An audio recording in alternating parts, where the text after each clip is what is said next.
Hello everybody. तो आज हम बात करने वाले हैं एक ऐसे टॉपिक के बारे में जो कि स्मॉल एंड मीडियम बिजनेसेस के लिए इम्पोर्टेंट टॉपिक तो है ही, बल्कि हर ऑर्गेनाइजेशन और एम्प्लॉयज के लिए भी सबसे इम्पोर्टेंट मैटर होता है। वो है पेरोल, लेबर लॉ और एचआर आउटसोर्सिंग। एक साथ ये तीनों टर्मिनोलॉजी सुन करके आप थोड़े कंफ्यूज हो गए होंगे या आपको कॉम्प्लिकेटेड लग रहा होगा। Payroll is not only about paying salary on time salary अगर आप दे रहे हैं अपने सारे एम्प्लॉयज को, well good and fine, you are doing your first month, आपने उसके डिडक्शंस कर दिए, बेनिफिट्स कैलकुलेट कर दिया, वेल गुड एंड फाइन।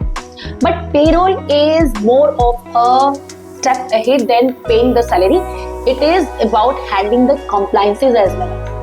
आपने कंप्लायंसेस को भी माइन्यूटली करनी होती है check handle, and you need to make sure कि it should be done on time. अब बात करते हैं इसमें चैलेंजेस कहां पर आती है। पेरोल कैलकुलेशन में टाइम कंज्यूमिंग तो होता ही है, पर इसके साथ it is prone to error as well.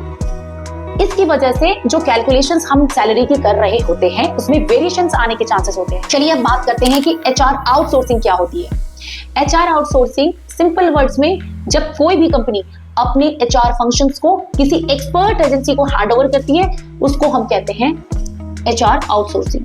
बात करते हैं इसके चैलेंजेस के बारे में। एचआर आउटसोर्सिंग में जो एक सबसे बड़ा प्रॉब्लम होता है वो यह होता है कि जब आप एक किसी एचआर आउटसोर्सिंग एजेंसी को सिलेक्ट कर रहे होते हैं, क्या उनके पास आपके फर्म के कंप्लायंसेस को मैनेज करने के लिए, आपके फर्म के और ये सारे फंक्शनैलिटी को मैनेज करने के लिए एक्सपर्टीज है या नहीं। ये सबसे बड़ा इंपॉर्टेंट फैक्टर होता है जब कभी आप अपने फर्म के लिए किसी भी वेंडर को सिलेक्ट कर रहे हो। Now, let's talk about labor law facts.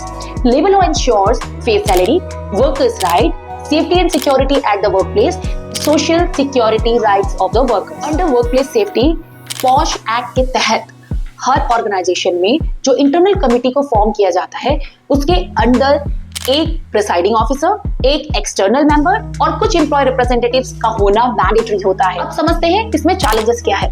Number 1, her state का रूल अलग है। नंबर 2, कंप्लायंस और रिपोर्टिंग का pressure. Number 3, changes in the regulation. Number 4, अगर कंप्लायंसेस आपकी मिस होती है तो पेनल्टीज का प्रेशर। अब तो आप जाने गए होंगे कि लेबर लॉ, एचआर आउटसोर्सिंग और पेरोल ये सब कितना इंपॉर्टेंट होता है। इन सब के अंडर बहुत सारी चीजें होती हैं जिनको माइन्यूटली हैंडल करना बहुत जरूरी होता है। एसकेएमसी ग्लोबल की एक्सपर्ट टीम आपके हर क्वेरीज को रिजॉल्व करने के लिए अवेलेबल रहती है। अगर आपकी कोई भी क्वेरीज हो तो आप स्क्रीन पे डिस्प्ले किए गए इस नंबर पर कांटेक्ट कर सकते हैं। Thank you.